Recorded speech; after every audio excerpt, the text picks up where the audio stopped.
أرسلنا نوحا إلى قومه أن أنذر قومك من قبل أن يأتيهم عذاب أليم قال يا قوم إني لكم نذير مبين أن اعبدوا الله واتقوه وأطيعون يغفر لكم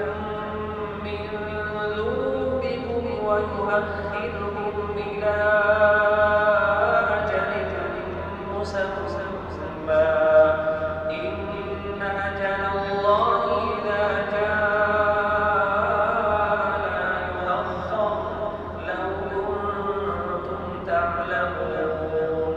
قال رب إني دعوت قومي ليلا ونهارا فلم يزدهم دعائي إلا فرارا وإني كلما دعوتهم لتغفر لهم جعلوا أصابعهم في آذانهم واستغشوا ثيابهم وأصروا واستكبروا استكبارا ثم إني دعوتهم جهارا ثم إني أعلنت لهم وأسررت لهم إسرارا فقلت استغفروا ربكم إنه كان غفارا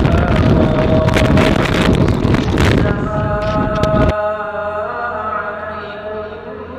مدرارا ويمددكم بأموال وبنين ويجعل لكم جنات ويجعل لكم أنهارا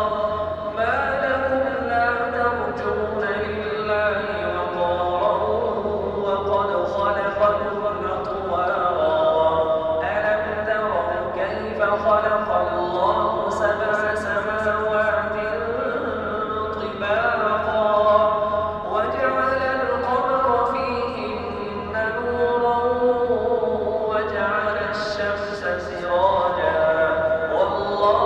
أنبتكم من الأرض نباتا ثم يعيدكم فيها ويخرجكم إخراجا والله جعل لكم الأرض بساطا لتسلكوا منها سبلا فجاجا الله आखिर में आपसे इल्तिमास है कि हमारे चैनल को अपने साथ सब्सक्राइब कर लो और बेल आइकन वाले बटन को दबाएं ताकि हर नए आने वाली वीडियो आप हजरात को जल्द अज जल्द मिल सके। वस्सलाम, अल्लाह खुश रखे।